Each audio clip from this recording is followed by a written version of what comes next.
What's good, homies at home? It's your boy RC here. Getting ready to get into this video about the riches called iPhone hacks you definitely didn't know. And it has in parentheses, unlock iPhone.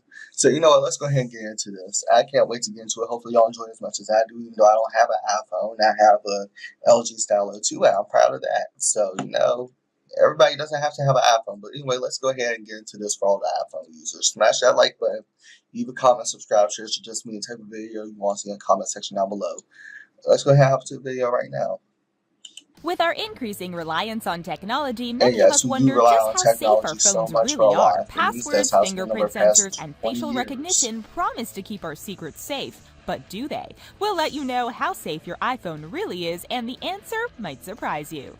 But first, be sure to like our video, subscribe to our channel, and leave a comment once you're done. Let's go ahead and get into the video. Come on, How Rich, I'm easy excited. is it to unlock someone else's iPhone? Since for most phones you just have to What? type in a few numbers, it might not seem that complex, but you don't get infinite guesses. After Yeah, 5 incorrect after 5 passwords, correct you're passwords, forced to wait a minute, yeah. and after 9 you must wait an hour while you rack your brain. Further attempts can result in all of your data being deleted. Sure, that's why the average person can't get into your phone, but surely Apple has the ability to do so. Well, it's not that simple. Apple has encrypted your data so that even they don't have a workaround to simply get access. There's no administrator account or skeleton key to use here. They would need to write completely new software in order to attempt to gain access. This was challenged 11 times between 2015 and 2016, when the FBI continually tried to get Apple to do so in order to aid them in criminal investigations. While Apple refused and the courts debated, the FBI ended up dropping the suit and reaching out to a third party instead. A team of encryption professionals did manage to get into one cell phone. Former FBI Director James Comey claimed that the tool used would only work on iPhone 5C phones or earlier models, and that it costs about $1.3 million. As far as technical details about how this was done or who the work was performed by, that's currently classified information. There was even a controversy regarding whether or not the FBI would share the security vulnerability with Apple, although they did end up disclosing it. So, how much should you be worried about someone getting access to your older iPhone? Well, unless you have an enemy willing to pay $1 million to contract out the work, or you're on the bad side of a criminal mastermind, we think you're pretty much safe. That is, of course, if you follow basic rules of security applicable to any device, such as not opening messages from strangers or downloading suspicious programs. If you're the kind of person to respond to emails from the Prince of Nigeria, well, even Apple Security can help you.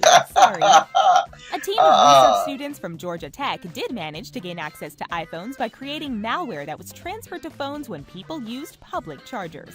But to get it on the phone, users would have to unlock their phone while it was plugged into the charger. The students also shared their findings with Apple so that they could enhance their security and make it more difficult for someone with malicious intent to copy their experiment. But what about the fancy new iPhone X with its facial recognition software? You probably heard about a group of people who managed to defeat this technology a mere week after its release. Vietnamese security firm Bacab claimed to have gotten through Face ID by using a 3D printed mask, silicone, makeup, and paper cutouts.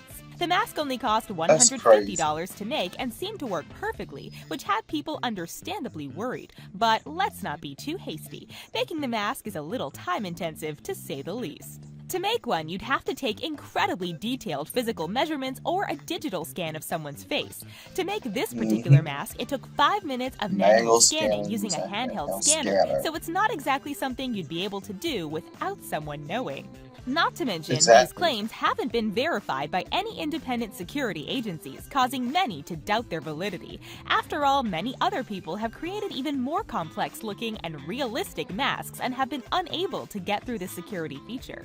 Apple facial recognition is also supposed to scan for tiny eye movement, making the fact that a stationary mask was able to fool it strange. Given Apple's track record with security and their dedication to keeping their secrets, the average consumer can feel safe with using their iPhone as long as they follow basic safety rules. Facial recognition on iPhones is still pretty new, so we don't blame you if you'd rather not spend $1,000 on a phone that hasn't been proven in the hands of consumers yet. Still, you don't exactly have to worry about a jealous partner or an overprotective parent getting into your iPhone. How secure do you believe iPhones are? Do you think they're safer or more vulnerable compared to Android phones? I feel like they're more safer. It looks like I got Android, LG Stylo too. So I'm like, hey, but you know what? The iPhone X seems cool, but the price tag might need to tone it down just a bit. Like you're up here, you might want to come down to like half level. Like instead of price tag being $1,000, make it at least $500 or something. Like yeah, because that's too much for a phone. But to see like all the different things it could do is actually cool.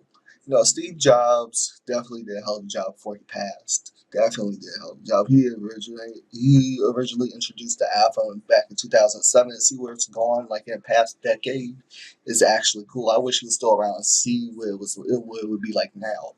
But hopefully y'all enjoyed this video. Remember, smash the like button, leave a comment, subscribe, share, suggest me a type of video you want to see in the comment section down below. Until next time, it's your boy RC signing off. Much love, stay cool, peace.